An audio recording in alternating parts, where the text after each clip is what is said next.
அறுவை சிகிச்சையில் கத்தை என்பது வரலாறு, ரோபோட்டிக் சர்ஜரி என்பது இன்றைய கூறு. தங்கம் புற்றுநோய் சிகிச்சை மையம், நாமக்கல் மற்றும் கான்பூர். வணக்கம் வணக்கம் சார். வணக்கம் சார். நம்ம நாட்டில் இந்த மனராட்சி முறை அப்படின்னு இருந்தது. அப்பாவுக்கு அப்புறம் பையன் வருவான், பையனுக்கு அப்புறம் அவங்க பையன், இப்படி தான் ரூலிங் இருந்தது. அதுக்கப்புறம் இந்த ஒரு விஷயம் இப்போ பாலிடிக்ஸ்லேயும் வந்தது. அதான் குடும்ப அரசியல் அப்படின்னு சொல்லுவாங்க. சரி, இப்போ இது அரசியலில் மட்டும்தான் இருக்கான்னு கேட்டால் சினிமாலே இப்போ வளர ஆரம்பிச்சிச்சு சார். என்னன்னு பார்த்தா குடும்ப சினிமா, சினிமா வாரிசு அப்படின்னு சொல்கிறாங்க. என்னன்னா இப்போ சினிமாக்குள் நுழையணும் அப்படின்னா ஒவ்வொருத்தரும் கஷ்டப்பட்டு இருக்காங்க. திறமை இருந்தும் உள்ளே போக முடியாமல். ஆனால் எங்கள் அப்பா ஹீரோ, நானும் ஹீரோவாக வருவேன். எங்கள் அப்பா டைரக்டர், நான் ஹீரோ உள்ளே வருவேன் அப்படின்னு சொல்லி குடும்பத்தில் இருக்கவங்க சினிமாவில் இருந்தாங்கன்னா அவங்க மூலம் உள்ளே வரவங்க இப்போ அதிகமாக ஆயிட்டாங்க. இப்போ இதை பற்றி நீங்கள் ஒரு சினிமா விமர்சகராக எப்படி பார்க்குறீங்க? முதல்ல இப்போது தியாகராஜ பாகவதர்னு ஒருத்தர் இருந்தார். அவர் 60 ஆண்டு காலத்துக்கு முன்னாடி. இப்போ அவருடைய அவர் சொல்லுவாங்க, சில்வர் ஸ்பூனில் சாப்பிட்டாரு, தங்கத்தட்டில் சாப்பிட்டாரு, இப்படி நிறைய சொல்லுவாங்க. அன்னைக்கு அவர் தான் பெண்கள் எல்லாமே சொல்லு விடக்கூடிய ஒரு பெரிய சூப்பர் ஸ்டார்.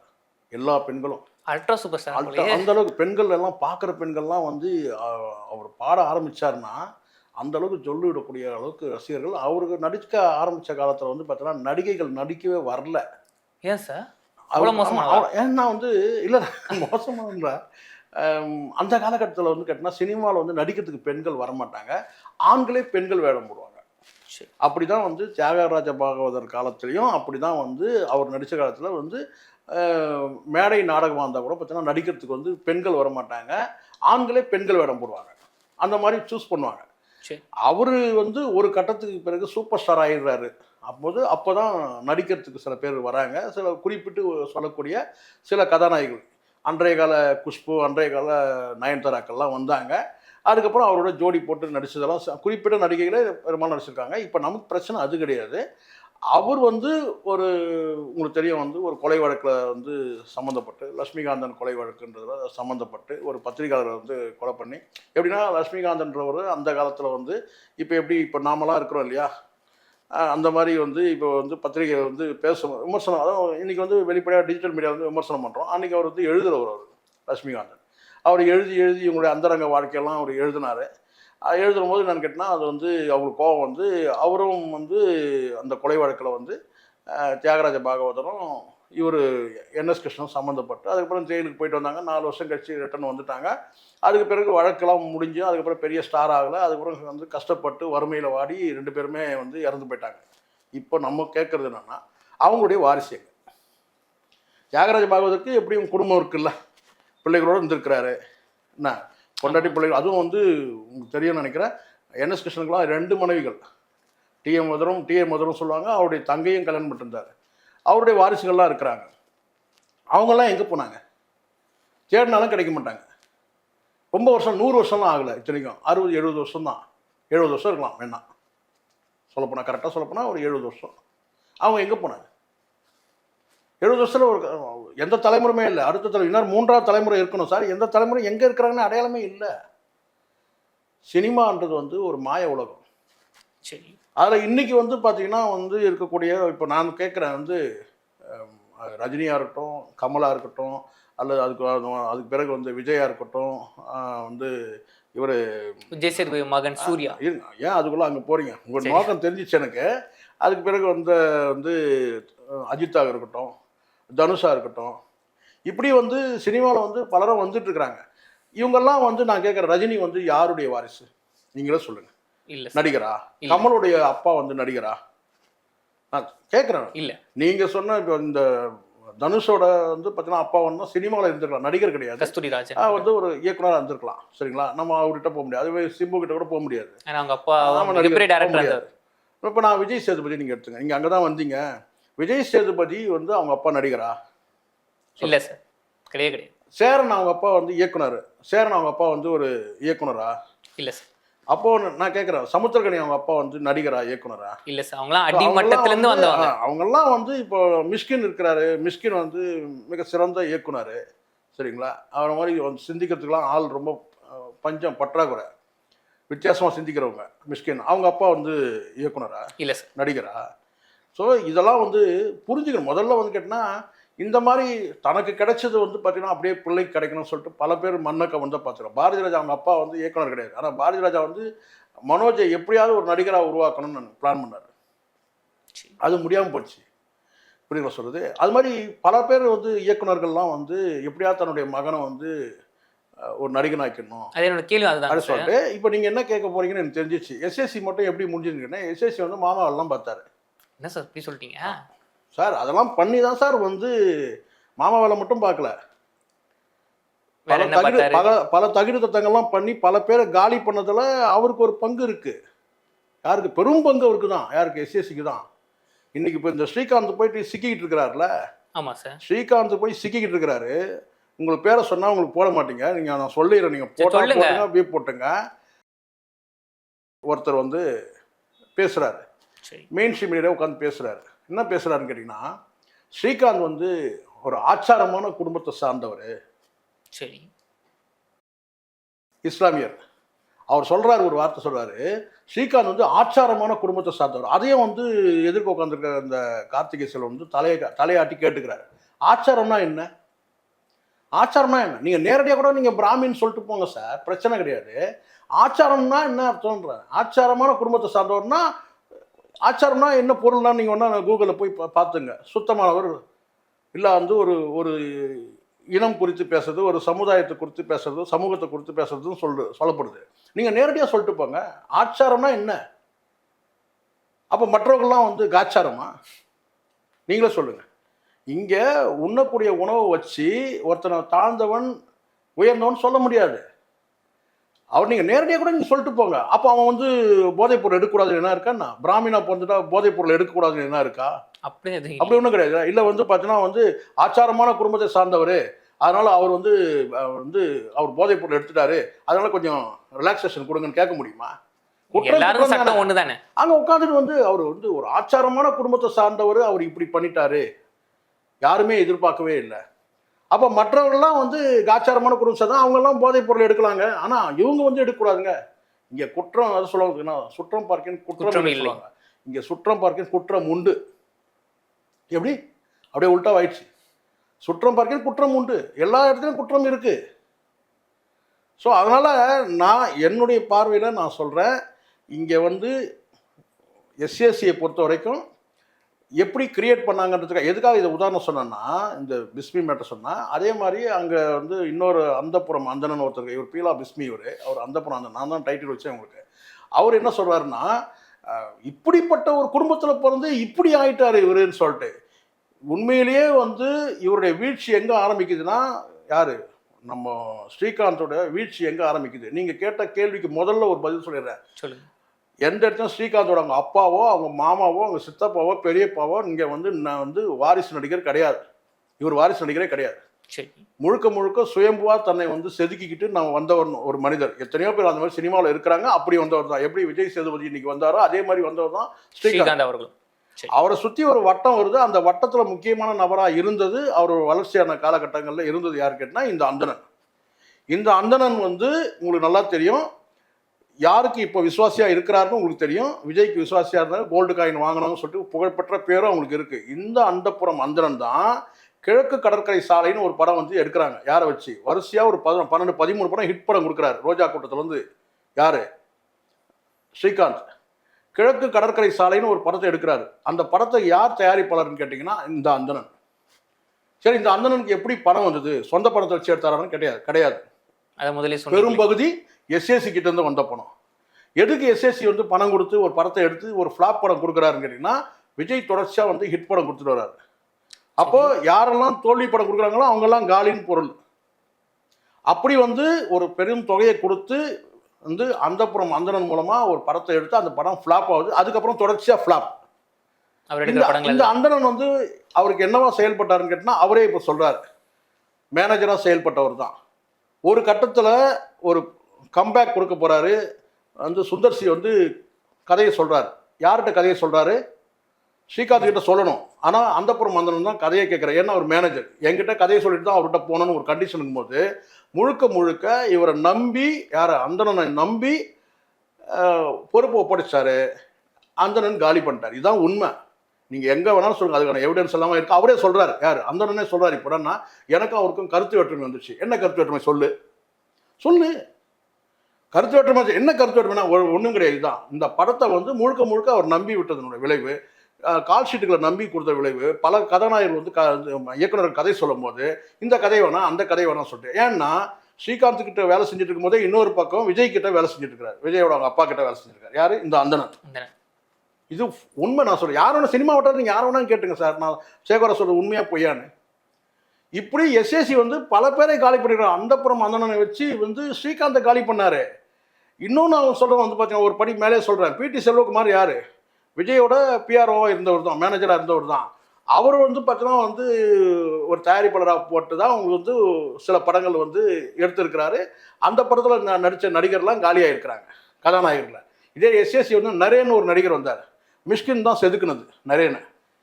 சித்திரம் பேசுறேன்னு ஒரு படம். அந்த படத்தில் வந்து பார்த்தீங்கன்னா நெஞ்சிருக்கும் வரையே ஏதோ ஒரு படத்தை ஒன்று போட்டு வந்து அவ்வளோ சொதப்பலான படத்தை நீங்கள் பார்க்க முடியாது. ஹார்ட்டை வந்து பார்த்தீங்கன்னா கையில் பிடிச்சி தூக்கிட்டு ஓடுவார். யார்? காதலியோட ஹார்ட்டை கையில் பிடிச்சிக்கிட்டு எங்கேயாவது நீங்கள் பார்த்துருக்கீங்க அப்படி ஒரு கதை? அதுவும் காதலிக்காக என்ன வேணா சில நிலைமைக்கு போயிடும். இதயம் வந்து இதயத்தை கையில் பிடிச்சிக்கிட்டு ஸ்ட்ரக்சரில் ஓடிக்கிட்டே இருப்பார் வந்து நரேன். அந்த படத்தை வந்து யார் கேட்டினா வந்து எஸ்எஸ்சி தான் இயக்கியிருப்பார். ஏன் வந்து அதே படம் நல்ல கதை தானே, நெஞ்சிருக்கும் வரை வந்து விஜய் வச்சு எடுக்க வேண்டியது தானே. அப்போ விஜய் கிட்ட எல்லாம் சகஜமாக தானே இருந்தாங்க. ஸோ இப்படி வளர்ந்து வரக்கூடிய பல வந்து நடிகர்களை வந்து காலி பண்ணி தன்னுடைய மகனை வந்து ப்ரொமோட் பண்ணுவது தான். நீங்கள் சொல்கிறீங்க இல்லையா, வாரிசு அரசியல் ஜெயிச்சது எப்படின்னு சொல்லிட்டு. இப்போ நான் கேட்குறேன் வந்து தல அஜித் வந்து யாருக்கு வந்து வாரிசு? அவங்க அப்பா யாரு? இல்ல சார், அவர் யாருக்கும் வாரிசு கிடையாது. ஆனா எஸ்பிபி சொல்லிருக்காரு, எஸ்பி வந்து நான் வந்து அறிமுகப்படுத்தினேன் அப்படின்னு சொன்னது காணொளி. நான் கேட்குறது வாரிசு சினிமா சொல்லுங்க. நீங்க அஜித் வந்து பார்த்தீங்கன்னா சுயம்போ வந்தவங்க தானே? ஆமா சார். அவங்க அப்பாவோ அவங்க மாமாவோ அவங்க சித்தப்பா பெரியப்பா யாரும் சினிமாவில் கிடையாது. தன்னைத்தானே செதுக்கிதுன்னு சொல்லுவார் ஒரு படத்துல. ஒவ்வொரு விஜய் சொல்ல முடியுமா அந்த மாதிரி? முடியாது. அந்த வருஷம் தான் இப்போ நீங்க சொல்றீங்களா அந்த விஜய் சேதுபதி பையன் வந்து இருக்கிறது. ஆனா எனக்கு விஜய் சேதுபதியை வந்து நம்ம ஏத்துக்கிறதே பெரிய விஷயம் சார். நானே சொல்றேன், விஜய் சேதுபதி வந்து பெரிய வந்து ஒரு மகா கலைஞர்லாம் ஒன்றும் கிடையாது. மகாராஜா படம் வந்து விஜய் சேதுபதி நடிக்கலனாலும் அந்த படம் வந்து ஓடி இருக்கும். ஏன்னா இயக்குனருடைய ஸ்கிரிப்ட் அந்த மாதிரி. ஓகே சார், எனக்கு இன்னொரு கேள்வி வருது. விஜய் சேதுபதி ஏத்துக்கிறதே பெரிய விஷயம். இப்போ விஜய் சேதுபதியோட மகனையும் நம்ம வந்து பார்த்தீங்கன்னா நல்லா நடிச்சா ஏற்றுப்போம். ஆனால் அதுக்காக விஜய் சேதுபதியை ரசிக்கணுன்றதுக்காக அவன் பிள்ளையை ரசிக்கணும்னு அவசியம் இல்லை. முதல்ல வாய் அடக்கணும். முதல்ல வாயே வந்து பார்த்தீங்கன்னா ஓவராக இருக்கு. நான் வேற அப்பா வேற அதெல்லாம் என்ன கடந்த காலத்தில் பேசணும் சார். முதல்ல வாய் அடக்கம் இல்லைன்ற. நான் ஒரு மீடியாவில் நான் அப்படி தான் சொன்னேன்னு கேட்டால் ரொம்ப ஓவராக பேசினா. ஒரு எங்கள் அப்பா வந்து எனக்கு செலவுக்கு 500 ரூபா தான் கொடுப்பாரு அப்படின்னு ஒப்பாரி வச்சான். அப்பனா ரூபாவோட மதிப்பே தெரியாம இருக்குன்னு தான் பொருள். அந்த 500 ரூபாய் சம்பாரி எவ்வளவு பேசணும்னு சொல்லிட்டு உடனே மீடியாவுக்கு போனை போட்டு மிரட்டினானுங்க. யாரு? விஜய் சேதுபதி ஆட்கள் வந்து போனை போட்டு ஒரு சேனல்ல நான் பேசுறேன், இந்த மாதிரி 500 ரூபான்றது எவ்வளவு பெரிய பணம், அதை வந்து பார்த்தீங்கன்னா வந்து தருதலை மாதிரி பேசுது போன் இது மைக் முன்னாடிட்டு அப்படின்னு நான் சொன்ன உடனே அது சம்மந்தம் எனக்கு ஃபோன் பண்ணி மிரட்டலாம்ல. என் நம்பர் நான் ரகசியமாக வச்சிருக்கிறேன். என் நம்பர் எல்லாருக்கும் இந்த 9176248868 தான் என் நம்பரு. வழக்கமாக அப்படி தானே, இதானே உலக வழக்கம். என்னதானே சார் மிரட்டணும் போனை போட்டு, மீடியாவை போனை போட்டு வந்து பார்த்தீங்கன்னா அதை டெலிட் பண்ணு அப்படி இப்படின்னு போட்டு சொன்னாங்க. ஆமாம் ஆமாம், இதுக்கு முன்னாடி நான் பேசுனது. இப்போ நான் தான் பேசுகிறேன். வாய் அடக்கமாக வேணும். தத்துவங்கள்லாம் பேசுறதுலாம் இன்னும் காலம் இருக்குது. அப்பா மாதிரி தத்துவங்கள் பேசுறதுக்கு. இதே அப்பா பேசினவர் தான் இந்த மேடையில். நான் வந்து சரக்கு அடிச்சுட்டு போவேன் வீட்டுக்கு, எங்கள் அப்பா கதவு திறப்பான், நான் சரக்கு அடிச்சுட்டு போவேன் அப்படி பெருமையாக வந்து ஒரு பெரிய கூட்டத்தில் ஒரு ஆயிரக்கணக்கான வந்து மாணவர்கள் இருக்கிற கூட்டத்தில் பேசுகிறவர் தான் இந்த விஜய் சேதுபதி. நான் சொல்றது எதுக்கு சொல்ல வரேன்னா, இந்த மாதிரியான வந்து வாரிசு நடிகர்கள் வந்து பார்த்தீங்கன்னா முழுக்க முழுக்க அப்பனுடைய அடையாளத்தில் வரானுங்க. இல்லைன்னு சொல்லலாம், ஆனால் அப்பனுடைய அடையாளம் தான். நயன்தாரா போட்டு கிழிச்சாரா? யாரை கிழிச்சாங்க? தனுஷை கிழிச்சாங்களா இல்லையா? அப்பன் தயவுல வந்தவன் தானே நீ. இன்னும் மாமனார் ஒரு ஸ்டெப்பு சொல்லியிருக்கணும், மாமனார் சொல்ல முடியாது. அப்போ டைவர்ஸ் இருந்தது, புரியுதுங்களா? அதனால் வந்து பார்த்தீங்கன்னா அடையாளங்களும் ஒழிக்க முடியாது. ஆனால் தப்பும் கிடையாது சார். நீங்கள் அப்பாவை பின்பற்றுறது தப்பு கிடையாது. நான் இப்போ என்றைக்குமே சொல்கிறேன், அப்பாவை பின்பற்றி நீங்கள் வந்து ஒரு துறைக்கு வர்றது பிரச்சனை. ஆனால் அங்கே துறையில் நிற்கணும், சொந்த காலம் நிற்கணும். காலம் ஃபுல்லாக நடிச்சிருக்கோம்னா வந்து பிரபு வந்து ஒரு 100 படம் நடித்தார் சார். சிவாஜியோட ஜோடி போட்டது எத்தனை படத்தில் வந்து சிவாஜியோட சேர்ந்து நடிச்சிருப்பார்? ஒரு 10 படம் இருக்கும், அவ்வளோதான். அதுக்கு பிறகு எல்லாமே ஒரு 100 படத்துக்கு மேலே நடிச்சார். அதுக்கப்புறம் அவரே நின்னாரு. விக்ரம் பிரபுவால் நிற்க முடியுதா? இப்போ இல்லைங்க, தலைகீழ தண்ணி குடிக்கிறப்பல இது நிற்க முடியல. அப்போ என்ன பொருள் திறமை இருந்தால் தான் நிற்க முடியும். நீ வாரிசார் நடிகனாக இருந்தால் கூட, வாரிசாக இருந்தால் கூட திறமை தான் நிற்க முடியும். பிரபுவால் நிற்க முடியுது, விக்ரம் பிரபுவால் நிற்க முடியல. ஸோ அதனால் இப்போ நாளைக்கே விஜய் சேதுபதி பையன் ரொம்ப திறமைசாலியாக இருந்தால் நின்னான்னா அது ஒன்றும் ஆச்சரியம் கிடையாது. நீங்கள் அடையாளப்படுத்தாமல் எப்படி இருந்தாலும் தெரியும், இன்னார் புள்ளன்னு தெரிய வரும். ஆனால் அது மூலமாக நிற்கலாம் நீங்கள் நினைக்காதீங்க. உங்களுக்கு திறமை இருந்தால் நீங்கள் நிற்பீங்க. வெற்றிமாறன் அவங்க அப்பா பெரிய இயக்குனரா இல்லைங்களா? இப்போ எப்படி நிற்க முடியுது அவங்களால? நான் கேட்குறேன். அடிப்பட்டு திறமையின் மூலமா திறமையில நிற்கிறாங்க, அவ்வளோதான். இப்போ நான் கேட்குறேன் பார்த்தீங்கன்னா டி ராஜேந்தர் சிம்பு பார்த்தீங்கன்னா டி சகலகல தமிழ் சினிமாவில் ஒரிஜினல் சகலகலா வல்லவன் யாரு? தமிழ் சினிமாவில் ஒரிஜினல் சகலகலா வல்லவன் யாரு? டி ராஜேந்திரன். ஆனால் டி ராஜேந்தர் மகன்ன்றதுனாலே பார்த்தீங்கன்னா சின்ன 6 வயசு 7 வயசு நடிக்க ஆரம்பிச்சதான். எப்போ கேமரா கேமரா உயரம் பார்த்தீங்கன்னா ரொம்ப குறைச்சி வச்சதுன்னா இவருக்காக தான் வச்சிருப்பாங்க, சிம்புவாக தான். ஏன்னா சின்ன பிள்ளையிலேருந்து நடிக்கிறாரு. ஆனால் பெரிய பார்த்தீங்கன்னா ஒரு கேப் விழுந்தா இல்லையா? கேப் விழுந்து வந்த பிறகு தான் சிம்பு யாருன்னு தெரிஞ்சுது.